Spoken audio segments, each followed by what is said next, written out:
c'est la première fois que vous êtes avec nous sur cette chaîne, sachez qu'il est très important que vous vous abonniez et que vous cliquiez sur la cloche de notification pour recevoir nos prochaines vidéos. Aujourd'hui, nous allons aborder le thème portant sur le choix de la série après le BPC et ceci est la troisième partie de ce thème. Précédemment, nous avons fait 2 vidéos parlant de l'orientation après le BEPC vers les séries techniques de la section économique et de la section industrielle. Vous verrez afficher le lien pour y accéder. Aujourd'hui, nous allons parler des séries de l'enseignement général, comme vous le voyez écrit bien sur le tableau. Au niveau de l'enseignement général, nous avons la section littéraire et la section scientifique. Au niveau de la section scientifique, nous avons la série C, la série D, et au niveau de la section littéraire, vous avez la série A1, A2, A3 et A4. Cette vidéo va aborder, comme je viens de le dire, les séries en les expliquant, les matières qui s'y déroulent et également les critères de choix de ces séries.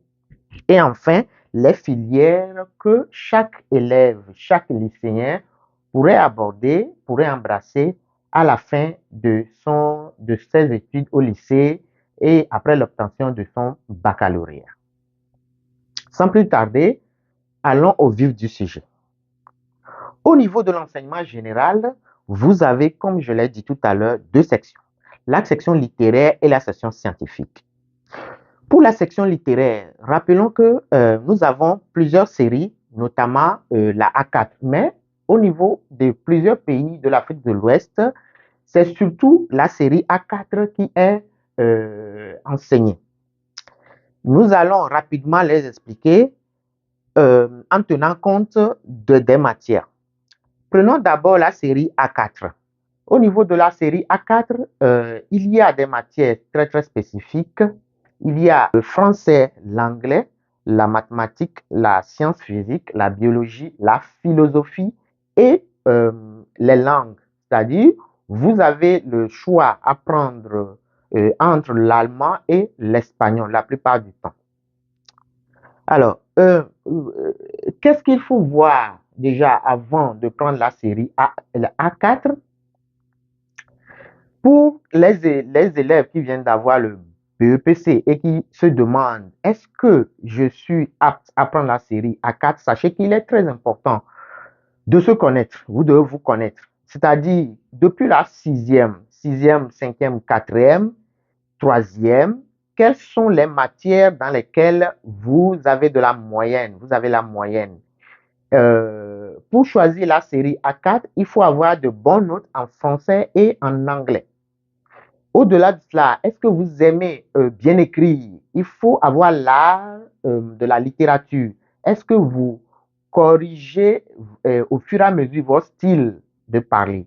Est-ce que au niveau de la grammaire, et de l'orthographe, de la conjugaison dans la langue française, est-ce que ça vous intéresse? Est-ce que vous aimez faire ça? Est-ce que vous aimez les langues? Si vous aimez les langues, avec tout ce que je viens de citer, ça veut dire que vous êtes apte à choisir la série A4. Prenons les 3 autres séries, la série A1, A2, A3. La série A1, c'est la série lettres et mathématiques. La série 2, c'est la série lettres et langues. Et la série A3, c'est la série lettres et arts. Bien sûr, la série 4, c'est la série langue et mathématiques. Au niveau de la différence entre la série A1 et la série A4, c'est que déjà au niveau du nom de l'intitulé, la série A1, c'est la série lettres et mathématiques et la série A4, langue et mathématiques. Alors, quelle est la différence entre la série A1, A2, A3 déjà? Il faut comprendre que la différence entre les 3 premières séries se situe au niveau des coefficients, des matières de langue vivante 1 et langue vivante 2, également de la mathématique. Au niveau de la série A1, le coefficient en mathématiques est plus élevé. D'accord? Au niveau de la série A2 et A3, prenons déjà la série A1 et A2, il y a une différence au niveau des langues vivantes 1 et des langues vivantes 2 au niveau des coefficients. Vous choisissez de prendre soit l'espagnol ou bien l'allemand au niveau de la langue vivante 2, ou bien vous le mettez à la langue vivante 1. Ça voudrait dire que vous êtes plus apte à écrire dans cette langue et à parler cette langue.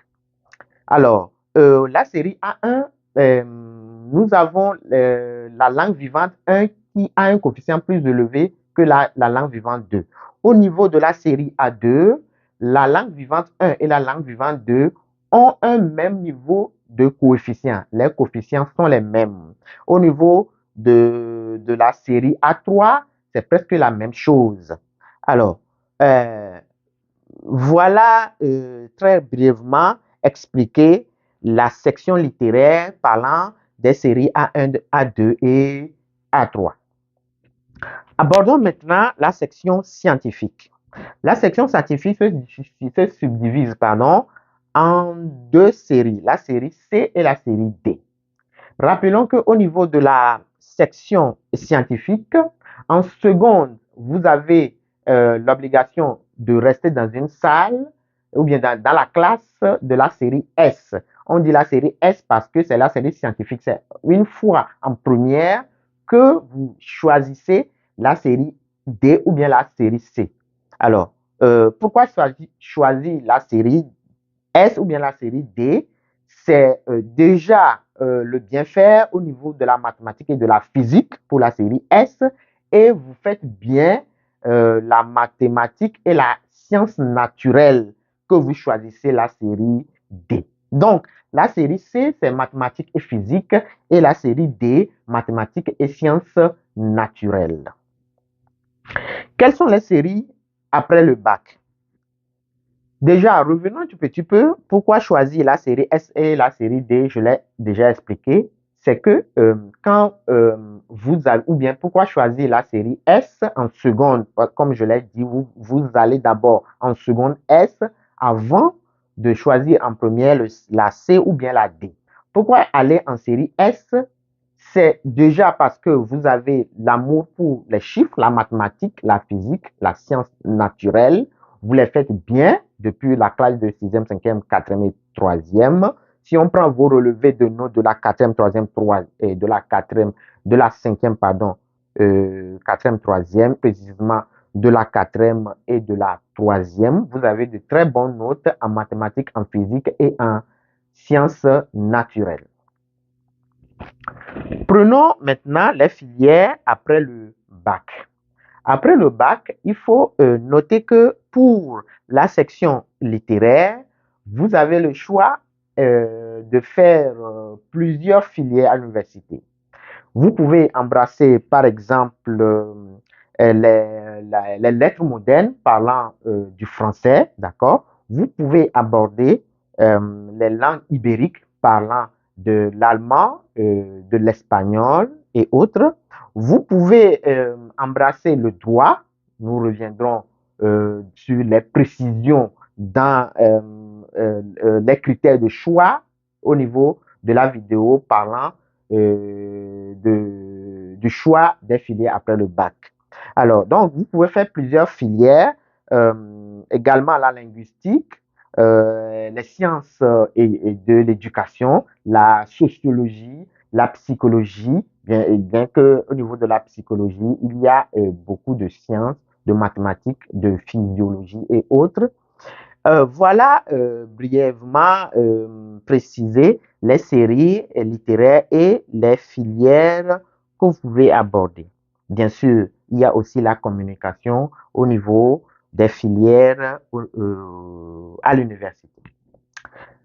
La science, la section scientifique, quelles sont les filières que vous pouvez aborder à l'université? Il faut comprendre que si vous faites la série C ou bien la série D, vous avez à choisir parmi l'ensemble des filières que l'université peut offrir. Vous n'avez pas de limite. C'est pourquoi on dit faire la série D, c'est plus utile parce que vous n'allez pas à choisir, à être empêché de choisir une série, pardon, une filière parce que vous avez fait telle série et que cette série ne cadre pas avec cette filière. Au niveau de la série C et la série D, vous avez la liberté de choisir entre l'ensemble des filières qu'offre l'université après le bac. Nous voilà arrivés à la fin de cette troisième vidéo parlant de qu'est-ce qu'il faut faire ou bien comment choisir sa série après le BEPC. C'est toujours un plaisir de vous retrouver. Merci beaucoup et à très très bientôt.